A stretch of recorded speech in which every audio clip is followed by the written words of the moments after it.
안녕하세요. 하루필수 말씀 충전 하필 큐티 조종환입니다. 오늘 함께 나눌 하나님 말씀은 역대하 6장 1절에서 11절까지 말씀입니다. 그때 솔로몬이 이르되 여호와께서 캄캄한 데 계시겠다 말씀하셨사오나 내가 주를 위하여 거하실 성전을 건축하였사오니 주께서 영원히 계실 처소로소이다 하고 얼굴을 돌려 이스라엘 온 회중을 위하여 축복하니 그때에 이스라엘의 온 회중이 서 있었다. 이렇게 되어져 있습니다.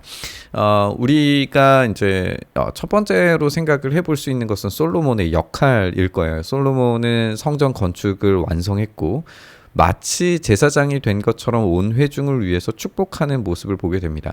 그래서 이 솔로몬의 역할 자체가 우리가 이전에 함께 살펴본 것처럼 이 성전을 건축하는 데 있어서 이 지혜와 성령님의 이 능력을 받아서 성전을 건축했다라고 하는 점이 강조되고 있고, 그리고 왕일 뿐더러 이제 여기에서는 제사장의 역할을 직접 했다라기보다는 그런 모습을 지금 뉘앙스를 보여주는 걸 확인을 할 수가 있어요. 그래서 솔로몬의 아주 이 독특한 이런 면모를 아주 잘 보여주는 그런 장면이라고 볼 수 있습니다.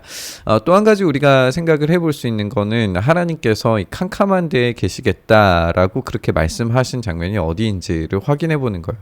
우리가 신명기 5장 22절을 좀 확인을 해 보면요, 이 캄캄한 산 위 불 가운데에서 큰 목소리로 당신들 온 총회에 선포하시고, 이거 이제 십계명 주시는 장면이죠. 그래서 시내 산에 임재하실 때에 하나님께서 그렇게 캄캄한 산 위에 캄캄한 그 임재 가운데 계시겠다라고 그렇게 말씀하셨어요. 우리가 어제 장면 참고해 보면 빽빽한 구름으로 성전이 가득 채워지는 것도 확인을 해볼 수 있죠. 그래서 시내산의 모습이 지금 재현되고 있다라고 하는 것을 우리가 생각을 해볼 수 있습니다. 근데 우리가 이제 또 생각해 보게 되는 것은 주님을 위해서 영원히 계실 처소를 지금 준비하고 있지만 이 처소가 과연 하나님이 머무르시기에 적합한 공간인가라고 하는 거예요. 사실 적합한 공간은 아니죠. 하늘과 땅을 성전을 삼아도 모자랄 만한 하나님의 그 영광, 이 온 우주를 창조하신 분을 다 담을 만한 그런 공간으로서 성전이 만들어질 수는 없습니다. 그렇다면 하나님께서는 여기 계시지 않느냐? 그렇지 않죠. 여기에 또 임재하고 계세요.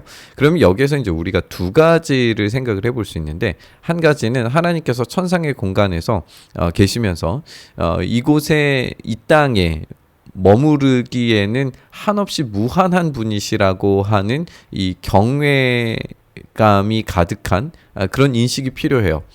두 번째는 뭐냐면 하나님께서 지금 여기에 임하셨다라고 하는 하나님의 은혜에 대한 감각이 필요합니다. 두 가지 모두가 필요한 거죠. 하나님은 여기에 계시지 못할 정도로 광대하신 분이시다라고 하는 인식과, 하나님께서 그럼에도 불구하고 맞추어 주셔서 여기 머무신다라고 하는 이 맞추어 주심에 대한 은혜를 생각을 해봐야 됩니다. 그래서 하나님께서는 물리적으로는 사실상 우리의 기도를 들으실 수 없는 무한하신 분이시죠. 유한한 우리 인간이 주님을 다 담기에는 한없이 부족할 뿐입니다. 하지만 그럼에도 불구하고 하나님은 누구라도 기도할 때에 들으실 수 있는, 접근할 수 있는 그런 공간을 허락하신 거예요. 그래서 이 만민을 위한 기도의 집으로 이 성전을 삼으시겠다라고 이야기하시는 거죠. 그래서 이 하나님의 맞추어 주심에 대해 이 성전 건축에 갖는 의미를 생각을 해볼 수 있습니다. 왕이 이르되 이스라엘 하나님 여호와를 송축할지로다. 여호와께서 그의 입으로 내 아버지 다윗에게 말씀하신 것을 이제 그의 손으로 이루셨다. 이렇게 이야기하고 있어요. 그래서 이 본문에서 확인할 수 있는 것은 하나님께서 약속에 신실하시다라고 하는 거죠. 약속에 신실하신 분께서 다윗에게 약속하셨던 그 성전에 대한 약속을 성취하시는 것을 우리가 볼 수 있어요. 근데 이 약속이 어떤 것이었냐? 다윗에게 집을 짓게 만들겠다라고 말씀하셨어요. 이것이 두 가지의 측면이었죠. 하나는 성전을 건축하는 것이었고, 하나는 가문을 세우는 것이었어요. 이 두 가지로서 하나님의 집을 세우게 되는 것인데, 이 성전을 짓는 것은 1차적으로 이제 지금 우리가 완성된 것을 보게 되는 것이고, 이 가문으로서 성취되는 것은 아직 완벽하게 수행됐다고 볼 수는 없죠.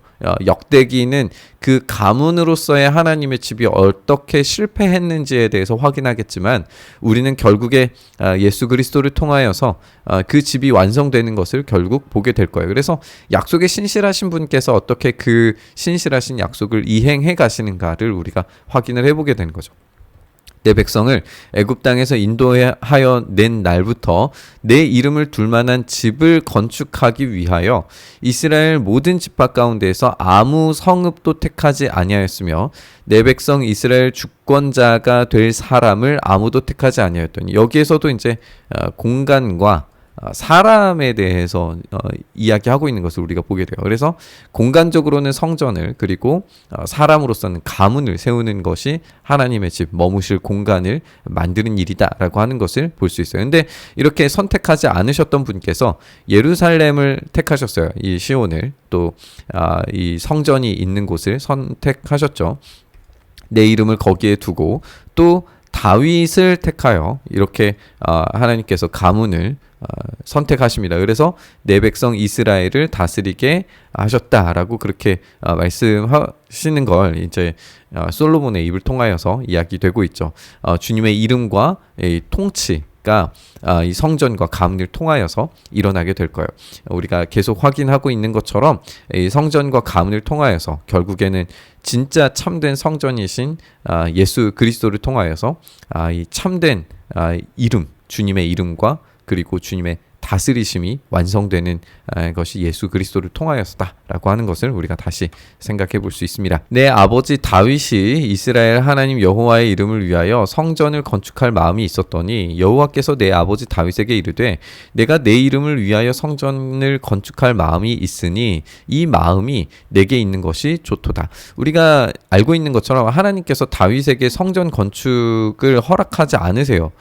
성전 건축을 허락하지 않으시는 이유는 네 손에 피가 묻어 있다라고 그렇게 말씀하셨던 것을 우리가 떠올려 볼 수 있죠. 그러면 이 피에 대해서 하나님께서 과연 이 부정적으로 여기시는가? 그것이 부정적이어서 성전 건축이 다윗에게서 이루어지지 못한 것인가? 라고 질문했을 때 그런 것 같지 않아요. 왜냐하면 하나님께서 이 마음을 좋게 여기셨어요. 그러면 이 손에 피를 묻힌 것도 우리가 생각을 해보면 하나님께서 명령하신 것들이 있었단 말이죠. 그 명령의 수행 자체가 틀린 게 아니에요. 그렇다면 하나님께서 이 피를 묻히는 것, 이 명령을 수행하는 것에 대해서 부정적이신 게 아니라 성전에 대한 목적에 의해서 이 다윗이 짓는 것이 불가하다라고 하는 것을 생각을 해볼 수 있어요. 왜냐하면 이 목적은 무엇이냐? 예루살렘 평화의 도성에서 솔로몬, 샬롬의 아들이 그 기도의 집을 짓도록 만드는 거예요. 그래서 이것이 하나의 그림으로 이어져야 되죠. 그래서 성전은 이 평화의 아들 이 솔로몬을 통하여서 만민이 기도하는 집이 될 수 있도록 어떤 이 전쟁과 피의 어떤 정복을 수행할 수밖에 없었던 다윗보다는 솔로몬에 의해서 짓는 것이 목적에 부합하게 지을 수 있다라고 하는 것을 하나님께서 지적하신 것으로 우리가 볼 수 있습니다. 너는 그 성전을 건축하지 못할 것이요 내 허리에서 나올 내 아들이 그가 내 이름을 위하여 성전을 건축하리라 라고 그렇게 이야기를 하십니다. 그리고 우리가 이것들을 생각을 해봤을 때 두 가지 측면을 이제 생각을 해야 된다고 이야기했잖아요. 건축으로서도 이런 평화와 샬롬의 이 집을 지어야 되겠고, 또 가문에 있어서도 평화와 샬롬의 이 가문을 이어가야 해요. 그렇게 다스림의 목적이 이루어져야 됩니다. 그런데 여기에서 이제 틀리게 되는 거죠.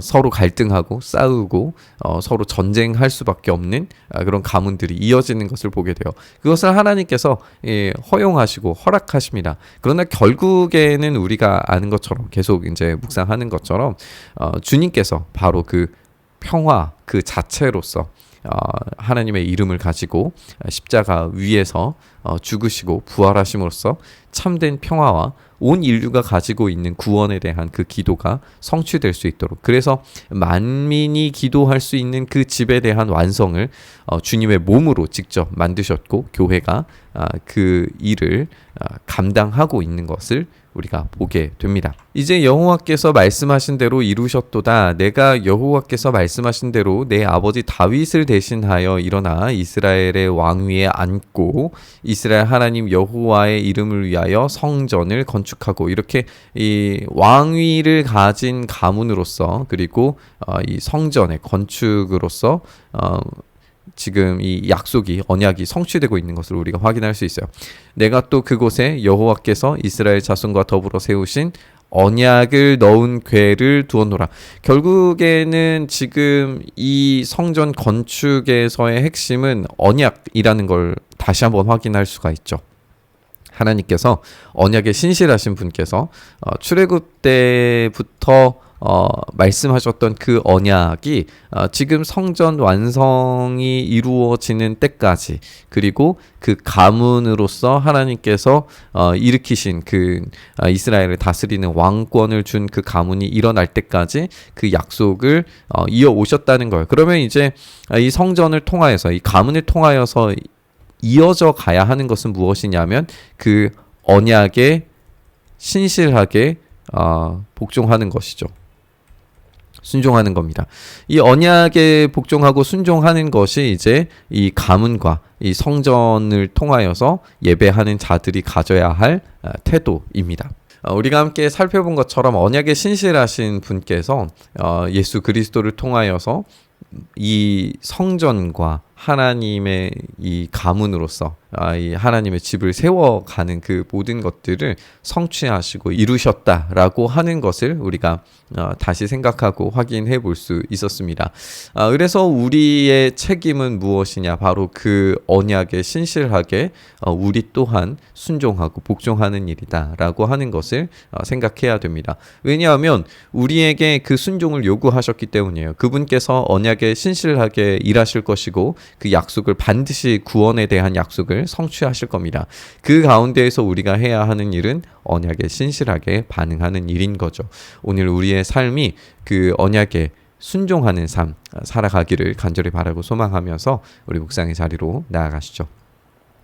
주님, 그렇게 우리가 주님께서 요구하시고 말씀하시는 대로 살아갈 수 있도록 우리의 마음을 붙들어 주시고 신실하게 일하시는 하나님을 온전히 붙들면서 오늘 하루 살아갈 수 있도록 은혜 더하여 주시옵소서. 주님 안에서 우리의 참된 위로와 소망이 발견되는 줄 믿습니다. 주님의 그 크신 은혜와 사랑 안에 오늘 우리가 머물기를 간절히 바라고 소망합니다. 그 언약 가운데, 그 우리의 순종 가운데 오늘도 일하시고 역사하여 주시옵소서. 그 일 행하시기를 간절히 바라고 소망하며 우리 주님 예수님 이름으로 기도드리옵나이다. 아멘.